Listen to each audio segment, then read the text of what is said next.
मन परा मोर मन परा मोर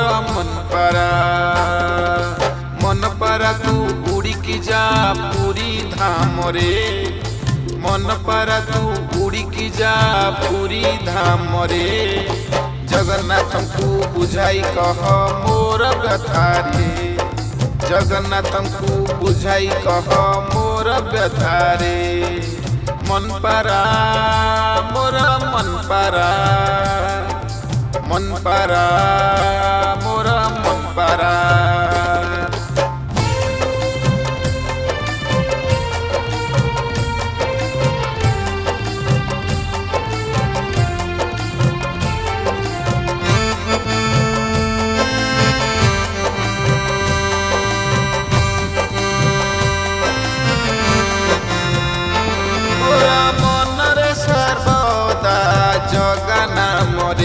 मोर मन रे सर्वदा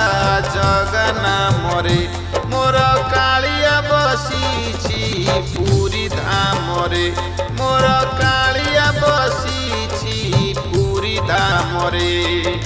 तुलसी आण चंदन आण चाल जीवारे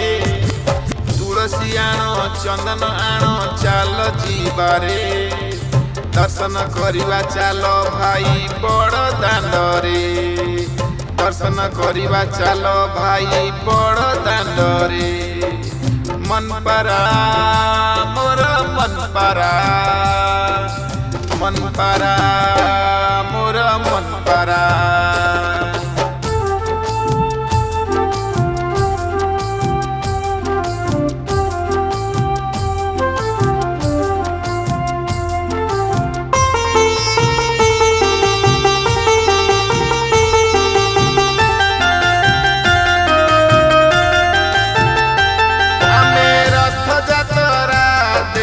चाल जीवारे आमे रथ जतरा देखी चाल जीवारे जगा बसीछि बड़ दांडरे रथ उपरे प्रसाद आण नड़िया आण जल्दी चाल रे प्रसाद आण नड़िया आण जल्दी चाल रे जगन्नाथ को बुझाई कह मोर व्यथा रे जगन्नाथ को बुझाई कह मोर व्यथा रे मन परा मोर मन परा मोर मन परा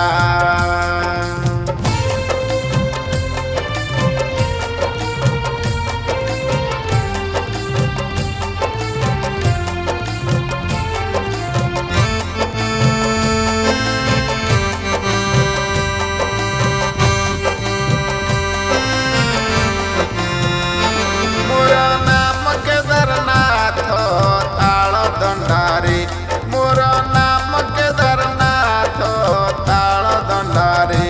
मोर परिवार साथ रहे मुही से ठारे मोर परिवार साथ रहे मुही से ठारे बिड़िया आण मिठाई आण जल्दी जीवारे बिड़िया आण मिठाई आण जल्दी जीवारे जगन्नाथ को बुझाई कह मोर व्यथा रे जगन्नाथ को बुझाई कह मोर व्यथा रे मन परा मोर मन परा मोर मन परा